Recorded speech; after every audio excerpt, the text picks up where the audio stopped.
ஆந்திரா, தெலுங்கானா, கர்நாடகா மற்றும் கேரளா ஆகிய மாநிலங்களிலும் விடுதலை சிறுத்தைகள் கட்சியின் சார்பில்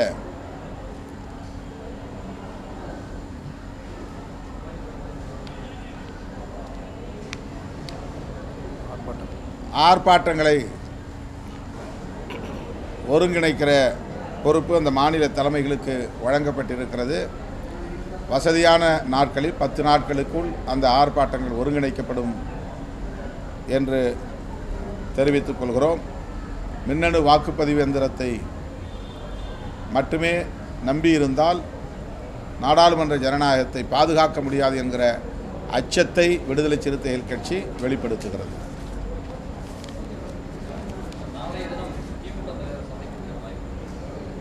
இன்னும் அதிகாரப்பூர்வமான அழைப்பு எங்களுக்கு வரவில்லை.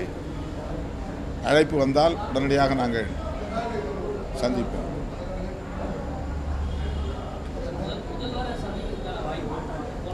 ஒரு வேண்டுகோள் வைத்திருக்கிறோம். வாய்ப்பு இருந்தால் முதல்வரை சந்தித்து பேச ஏற்பாடு செய்ய வேண்டும் என்று நாங்கள் ஒரு வேண்டுகோள் வைத்திருக்கிறோம்.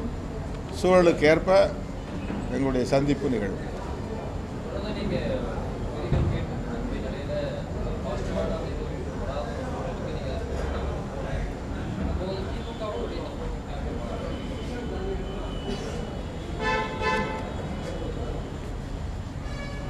எங்களுடைய விருப்பத்தை நாங்கள் வெளிப்படுத்தி இருக்கிறோம். அது முதற்கட்டமாக நடந்த பேச்சுவார்த்தையில் நிகழ்ந்தது. அடுத்த கட்ட பேச்சுவார்த்தையில் இன்னும் நாங்கள் ஈடுபடவே இல்லை. ஆகவே முதல் கட்ட பேச்சுவார்த்தையில் நாங்கள் என்ன முன்வைத்தோமோ அது அப்படியே ஸ்டேட்டஸ் கோவாக இருக்கிறது. நாங்கள் என்ன கோரிக்கை வைத்தோமோ அந்த கோரிக்கை அப்படியே இருக்கிறது. இரண்டாவது கட்ட பேச்சுவார்த்தையில் தான் சூழலுக்கு ஏற்ப எங்களுடைய முடிவுகளை எடுக்க நேரும். ஆகவே பேச்சுவார்த்தை குழுவிடம் இருந்து அழைப்பு வந்தால் நாங்கள் மறுபடியும் அந்த பேச்சுவார்த்தை குழுவை சந்திப்போம். தேவைப்பட்டால் முதல்வரையும் சந்திப்போம்.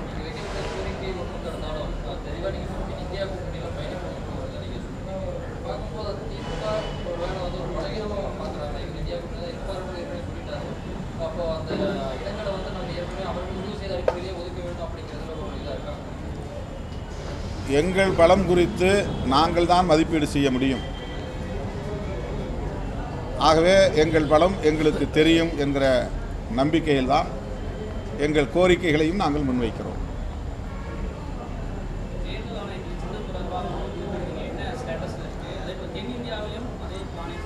ஆமாம், எல்லா மாநிலங்களிலும் தமிழ்நாடு உட்பட பானை சின்னம் வேண்டும் என்று ஏற்கனவே தேர்தல் ஆணையத்திற்கு நாங்கள் கடிதம் தந்திருக்கிறோம். இன்னும் தேர்தல் ஆணையத்திடமிருந்து எங்களுக்கு எந்த தகவலும் வரவில்லை.